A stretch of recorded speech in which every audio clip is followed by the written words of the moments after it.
Hello everyone. आज हम इस वीडियो में डिस्कस करने वाले हैं पॉलिटी का एक most important topic and the topic is संविधान संशोधन। तो जो जितने भी कॉन्स्टिट्यूशनल अमेंडमेंट्स होते हैं इन सभी से related important type of questions हम इसमें डिस्कस करने वाले हैं। एडीओ के एग्जाम के लिए बहुत ही ज़्यादा बेनिफिट देखने को मिलेगा। फर्स्ट हमारा क्वेश्चन कह रहा है कि संवैधानिक प्रावधान के संशोधन का प्रावधान किसमें दिया गया है।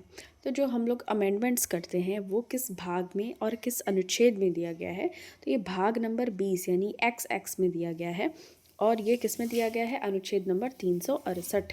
ठीक है, अगर हम बात करते हैं यहाँ पे संवैधानिक संशोधन प्रक्रिया को परिभाषित करने के लिए भारत के संविधान में भाग 20 के अनुच्छेद 368 में 3 प्रकार के संशोधन प्रदान किए गए हैं। सबसे पहला तो होता है साधारण बहुमत, दूसरा होता है संसद के विशेष बहुमत, ठीक है, जैसे कि 2/3, एंड थर्ड जो हमारा होता है संसद के विशेष बहुमत के साथ साथ कम से कम आधे राज्यों के विधानमंडलों के अनुमोदन से। तो ये टोटल 3 टाइप्स के संशोधन प्रोवाइड किए गए हैं आर्टिकल नंबर 368 भाग नंबर 20। नेक्स्ट क्वेश्चन की यहाँ पे हम बात करते हैं एक नया राज्य बनाने के लिए संवैधानिक संशोधन कैसा बहुमत होना चाहिए। देखिए, नया राज्य बनाना है तो आपको लगेगा कि बहुत ही ज़्यादा 2/3 ये सब होना चाहिए, बट नहीं, साधारण बहुमत ही काफ़ी है एक नया राज्य बनाने के लिए। ऑप्शन नंबर ए आपका करेक्ट आंसर यहाँ पे हो जाएगा। ठीक है, तो अगर हम बात करें ना संविधान संशोधन प्रक्रिया, इसके तहत कोई विशेष प्रक्रिया नहीं अपनाई जाती है। संसद क्या करती है, साधारण बहुमत के द्वारा भी नए राज्यों का निर्माण कर सकती है और ये अनुच्छेद 4(2) के अनुसार इस प्रकार के विधि की बात यहाँ पे की गई है। ठीक है, और इसमें किसी भी प्रकार के संशोधन की आवश्यकता भी नहीं होती। साधारण बहुमत के द्वारा एक नए राज्य की स्थापना की जा सकती है। इस संविधान संशोधन से दिल्ली को राष्ट्रीय राजधानी क्षेत्र का दर्जा दिया गया था। Very important question. 69 नंबर का जो संशोधन हुआ था इसके द्वारा हमने देखा कि अनुच्छेद 239 क जोड़े गए थे। इसके तहत दिल्ली संघ राज्य क्षेत्र को दिल्ली राष्ट्रीय राजधानी क्षेत्र एनसीटी का नाम दिया गया। इसके प्रशासक को उपराज्यपाल कहा गया, लेफ्टिनेंट जनरल। एंड अगर हम बात करें साथ ही दिल्ली एनसीटी के लिए एक विधानसभा और उसके प्रति उत्तरदायी मंत्रिपरिषद की भी स्थापना का प्रावधान किया गया है। ठीक है, रेखा गुप्ता वर्तमान में है वहाँ पे मुख्यमंत्री।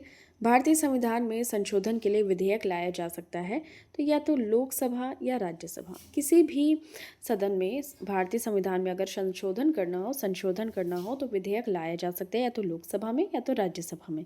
ठीक है, किसी भी जगह पहली बार लाया जा सकता है। ओके, चलिए हम नेक्स्ट क्वेश्चन की बात करते हैं यहाँ पे।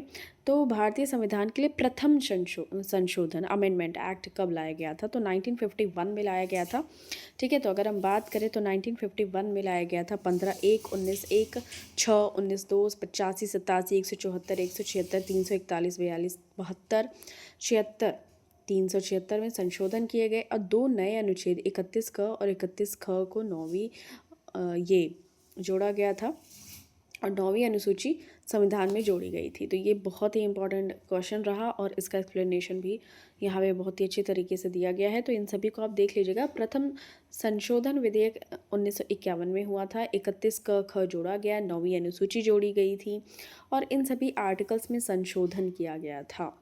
निम्नलिखित में से किस संविधान संशोधन अधिनियम को लघु संविधान कहा गया था। तो 42वां जो हुआ था 1976 में, इसमें बहुत सारे प्रावधान, मौलिक प्रावधानों को बदलने की कोशिश की गई थी, इसलिए इसे लघु संविधान की संज्ञा दी जाती है। 42वें संविधान संशोधन का मुख्य उद्देश्य था कि जो हमारा सुप्रीम कोर्ट है इसके द्वारा जो दिया गया था वर्डिक्ट केशवानंद भारती मामले में 1973 में दिए गए निर्णय से उत्पन्न कठिनाई को दूर करना था, जिसमें संसद के संविधान संशोधन की शक्ति को इस मामले में निर्णित संविधान के आधारभूत ढांचे का संशोधन करने से रोका गया था। जो आधारभूत ढांचा की बात करते हैं केशवानंद भारती, तो उन्होंने कहा था इससे कोई छेड़छाड़ नहीं की जानी चाहिए और केशवानंद भारती केस आया था 1973 में। भारतीय संविधान के 42वें संशोधन के संबंध में निम्नलिखित कथनों पर विचार करने। इसमें 3 शब्द जोड़े गए थे, स्पा से आप ध्यान में रख सकते हैं।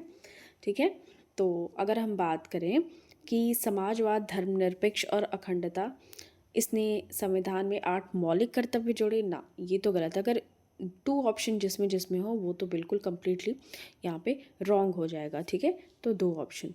और अगर हम बात करें इससे नए निदेशक सिद्धांत जोड़े गए यानी 39 से 43 से और 47। तो यहाँ पे देखिए हमें बताना क्या है, कथन गलत बताना है ना, तो इस वजह से आपका 2 इसमें दिख रहा है, 2 इसमें दिख रहा है, बाकी तीसरा भी हमारे यहाँ पे गलत है। ऑप्शन नंबर डी आपका करेक्ट आंसर यहाँ पे हो जाएगा। अब हम यहाँ बात करते हैं, देखिए अब यहाँ पे हम बात करते हैं कुछ कुछ इम्पोर्टेंट। तो लघु संविधान की से संज्ञा दी गई थी 42वें संविधान संशोधन 1976 में।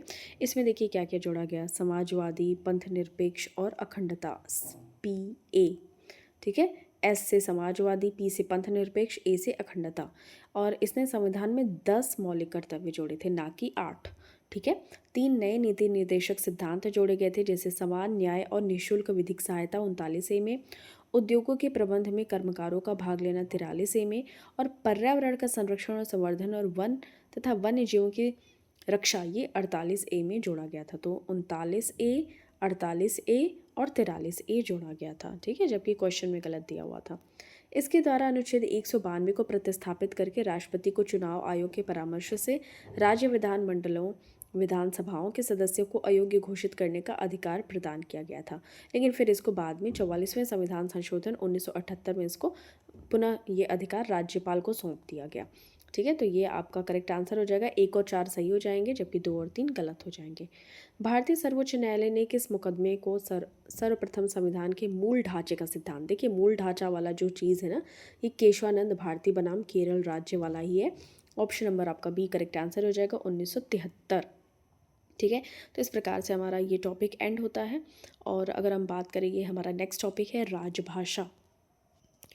इसके भी कुछ 1-2 क्वेश्चंस हम इनको देख लेते हैं, फिर हम नेक्स्ट टॉपिक नेक्स्ट वीडियो में डिस्कस करेंगे। राजभाषा, देखिए हमारे जो भारत है, इसके संविधान का कौन सा अनुच्छेद देवनागरी लिपि में हिंदी को संघ की सरकारी भाषा के रूप में मान्यता देता है?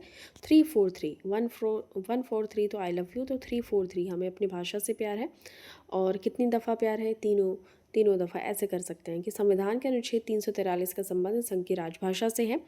इसके अनुसार संघ की राजभाषा हिंदी होगी और लिपि देवनागरी होगी। और हमारी जो ऑफिशियल लैंग्वेज है, इसके संबंध में प्रावधान संविधान के भाग 17 में दिया गया है, ठीक है। तो ये लैंग्वेज वाला भाग 17 में है। भारतीय संविधान के 8वीं सूची में मान्य सरकारी भाषाओं की संख्या कितनी है? 18। लेकिन क्या है, अभी ये 22 हो गई है, ठीक है। तो ये चीज़ आपको ध्यान में रख लेनी है बात है कि 92 जो नंबर का संविधान संशोधन 2003 से पूर्व संविधान की 8वीं अनुसूची में शामिल भाषाओं की संख्या थी 18, लेकिन फिर अभी 22 हो गई है 92 संविधान संशोधन के बाद, ठीक है। तो ये चीज़ आपको ध्यान में रख लेनी है। अभी अब के सिनेरियो में 22 होगा, आपको करेक्ट आंसर ध्यान रख लेना है, ठीक है। चलिए फिर मिलते हैं नेक्स्ट वीडियो में। स्थानीय स्वशासन से related important type of questions हम नेक्स्ट वीडियो में डिस्कस करेंगे।